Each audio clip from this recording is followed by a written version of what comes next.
Hi friends, Kelly Sanders here from One of the Flock Felts and Fibers. This is our very first tutorial that we are going to bring to you. So welcome to the craft room and Tutorial Tuesday.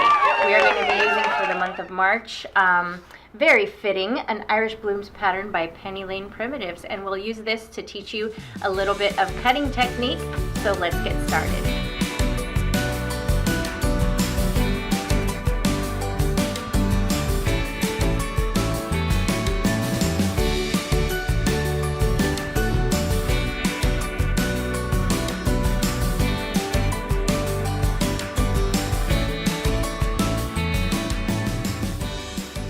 All right, so one of the first things you're going to do when you receive a pattern or pattern kit from us, you're going to open that up, look at the pattern, and begin to read the instructions. So the first thing you'll come across is instructions for cutting the fabric. That's what we're going to focus on today. So I'm going to let you peek over my shoulder while I read those instructions. Let's dive in and take a look. So here we have the pattern. Let's open it up and get started. This is the fabric cutting instructions right here. It says to pre-wash and dry fabrics before cutting, which we don't recommend unless you are experienced in doing this. And then it continues to tell you to trace the background template onto the dull side of your freezer paper. This is the technique that we will teach you today. After we trace our pieces, we're going to iron the freezer paper onto the fabric. We're going to cut it out and transfer all our pattern templates onto the freezer paper and cut outside of the drawn lines to get all of our pieces cut out. Small embroidery scissors work best for this, so we will be using those today. So make sure you have your freezer paper out, your embroidery scissors, and your pattern pieces, and let's get started. All right, a quick note about the freezer paper. You can see here that we have Reynolds Kitchen plastic coated freezer paper. You can pick this up in the area of the store where they have the saran wrap and the trash bags and that area of the store. I had kind of a difficult time finding it at Walmart, but if you ask somebody, they'll help you locate it. This is the kind that you need, and you will notice in the pattern that it mentions that it has a dull side and a shiny side, and you want to be tracing on the dull side of the freezer paper. So I hope you can see in the light there's a little bit of sheen to this side of the freezer paper. That would be the shiny side, and here you see there's no sheen. That's the dull side. So that's where we want to trace our pieces onto, is the dull side. You'll notice what I've done here is I've taken my pattern piece and I've taped it to a well-lit window. I've put my freezer paper layered on top of it, and since I'm going to be doing the background scalloped piece, I want to make sure there's enough room for me to also flip it up.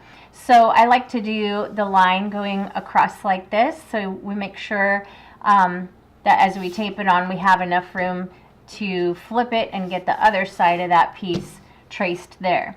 So what you'll want to do is follow along these lines along your scalloped edge. We're going to trace along these lines, then we'll go ahead and flip this up and we'll trace along the opposite side so that we get our full background to our candle mat. So I'm going to get started on this. We'll start at the edge. This will take me a little bit, so I will see you on the other side. All right, I did want you to see how I flip this. So I do want to remind you that you're tracing onto the dull side of the paper. Just a quick reminder about that to make sure we're tracing on the correct side. Okay, we're going to flip this up, and underneath, all you're going to do is take that Irish Blooms piece. All right. And we are going to flip it the other way. Don't worry about being perfect because you'll be able to set your top piece on just right. I'm going to take that off. I'm going to flip this. I'm going to get this set there just perfectly against those spots. See, make sure it matches up perfect. Matches up on this side. See that? You want to match those two sides. Easy peasy lemon squeezy, as my son says. And then we're just going to be tracing the other side. See how these edges match up, and we'll just trace that opposite side. So again, I'll be working on this and I'll see you on the other side. I want to point out to you that in each of the patterns that you will receive from Penny Lane Primitives, it will give you instructions. For example, cut 11 shamrocks from grassy meadows. So you'll have a piece of grassy meadows in your kit, you'll have a piece of cinnamon in your kit, you'll have a piece of brown, etc. So for example, if it says cut 11 shamrocks from grassy meadows, and let's say you have an 8x8 piece of grassy meadows felt, I like to cut an 8x8 piece of the freezer paper to make sure when I just go to iron this onto my piece of grassy meadows, I make sure all of my pieces fit on that piece of fabric. So I'm not going to tape down this because I want to be able to move it. Since I'm tracing 11 of these guys, I want to make sure that I can move it very easily. So you got your shamrocks that you're going to trace, your clay pots that you're going to trace out of cinnamon, or you're going to cut them out of cinnamon, but trace them onto your freezer paper and then cut them out of the cinnamon. If you mess up a little bit, it's pencil, so you can always go back and erase or change it a little bit if you need to. If you feel like the line wasn't very pretty, you can do that too. And always when you're cutting, you can adjust those little squiggles. So you have one shamrock. I'm looking to cut 11. So I'm going to want to place them close together. So one by one, I'm going to trace these till I've got 11 on my paper. That'll take me a bit. So again, I'll see you on the other side. So we are on to the next step. Yay! We're getting to the fun part where we get to take what we've traced and iron it onto our felt fabric and then begin cutting it out. For the purpose of this tutorial, I'm not going to cut every piece, but I'm going to show you how to do this scalloped edge background and then the shamrocks that I was showing you earlier, just so you can get an idea of how to do that. So we've got our beach sand felt fabric underneath, our dull side here that we traced on, our shiny side here, and the cool thing about that shiny side is that when you take an iron and you run it over, here we go. This is going to stick to your felt fabric. That way, when you go to cut it, it's going to be super easy. You don't have to pin it in place or anything like that. You're just going to be able to cut it with scissors because it's stuck to your felt. So that's pretty nifty how that works. That's one of our pieces. Let's move on to the next one.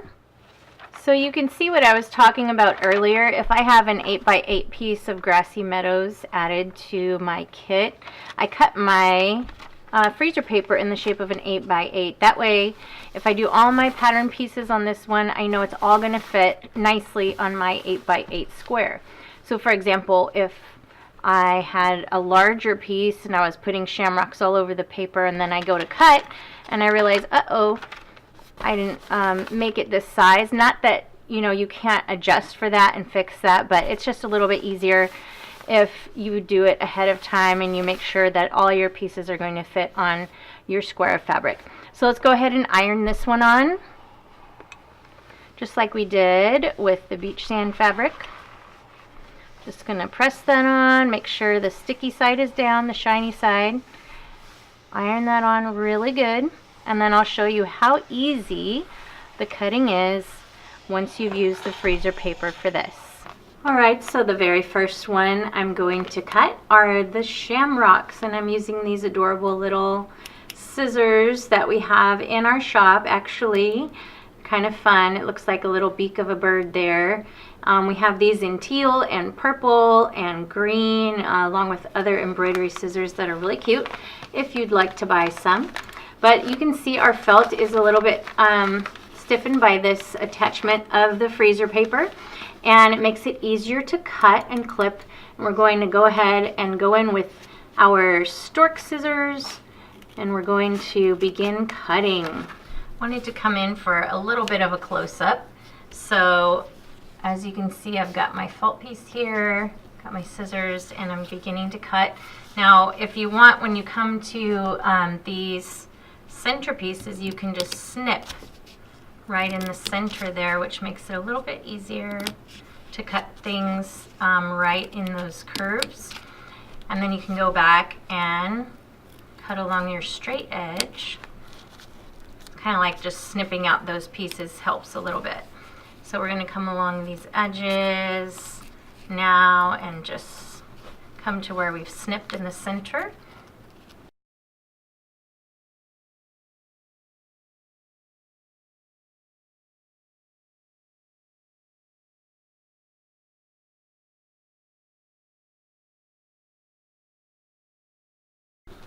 All right, and there you have it.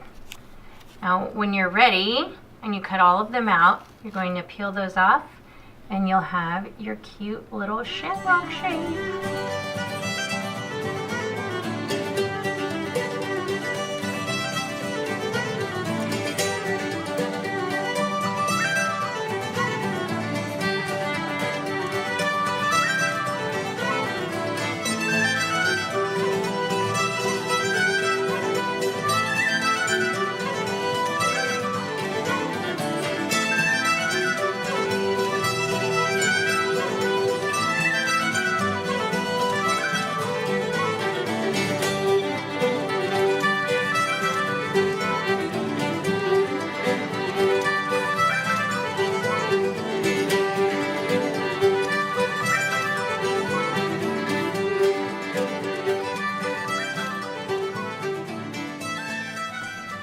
Well, that's it for Tutorial Tuesday. I hope you learned something new about tracing and cutting out felt shapes with precision and expertise. Until next time, keep making beautiful things.